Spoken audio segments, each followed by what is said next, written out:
Hello guys, it's Excel and welcome back to some more Block Story. Can you believe it's been over 4 years since I last said that? Today I'm coming at you with two announcements in one video. The first being that after 2 years of almost nothing, Block Story has resumed development. The other being I'm attempting to bring back a series that I started over 5 years ago. That is, covering everything that has been happening on the development side for over the course of the last month.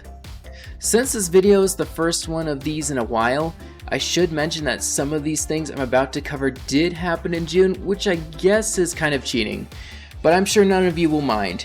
After all, you just want to hear about the Block Story updates. It's worth noting that the content is going to be a little light in this video, and it's going to be more of a technical video talking about the revamp of the game's structure and engine.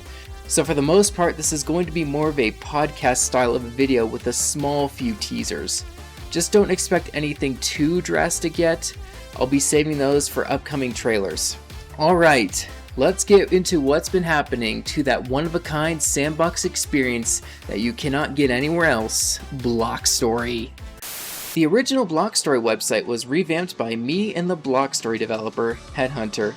After years of the old site being down with no way for the developer to post updates, blog posts, and no way for the community to post ideas and other forum posts, it has returned with more functionality and optimization.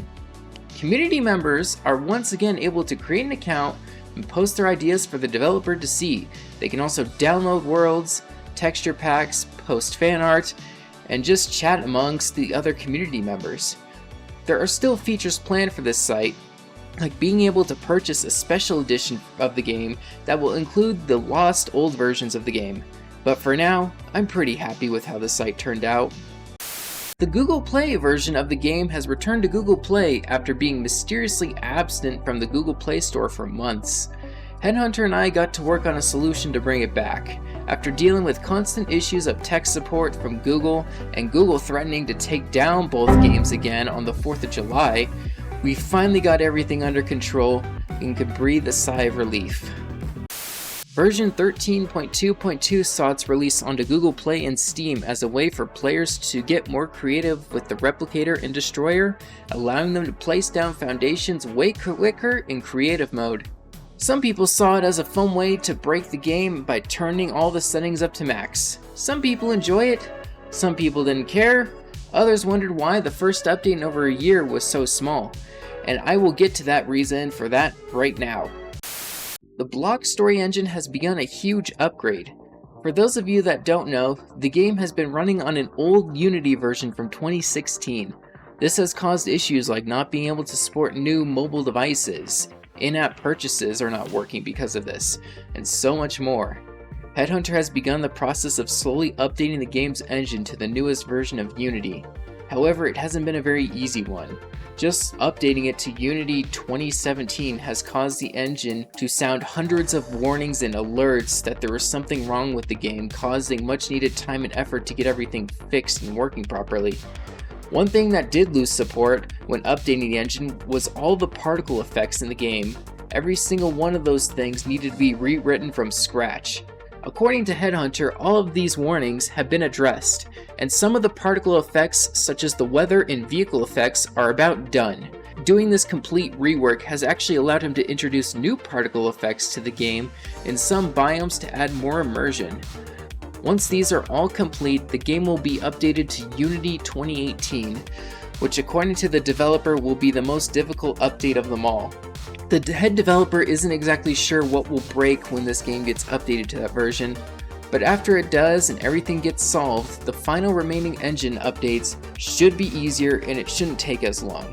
Once the game is finally running on the latest version of Unity, work will begin getting in-app purchases working for the latest version of Android, potentially getting the game back onto iOS, and from there, it's full speed ahead on new content and features. Svetlana is a creator of all of those structures that were added in version 13. She's back to work designing new things for the next update while Headhunter continues to work on the game's engine. Only 2 things have been teased so far. I'll leave it to you guys to figure out what those things might be and where they might go. More information will follow after the engine upgrades are finished, but I will say this.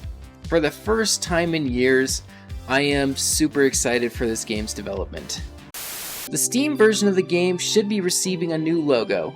When Steam updated their library page, the old Block Story logo didn't support the new aspect ratio Steam was using, so work began on a new one. What do you think? In an attempt to revive the game and get it to go more mainstream, a difficult choice had to be made. Content creators cannot upload videos of this game without getting copyright claimed. Out of all the soundtracks in the game, there are two that keep claiming everyone's videos. That is, both boss soundtracks. The developer had his hands tied and an unfortunate decision had to be made. Even though these songs have been with us for over 12 years, both will be getting replaced to avoid any more copyright claim issues. Chances are they won't be changed for a little while, so enjoy them while you can. When development fully focused on Block Story once again, a decision was made. Cubica, the multiplayer aspect of the game, was put on hold and delayed indefinitely. Headhunter stated that he would resume working on it if the game's original founder, Paul, returned, but considering that he hasn't been around for almost 4 years at this point, the odds of that happening are very thin. For the time being, that project has been put to the side so that 100% of the dev time can be put into the game that the majority of you care about.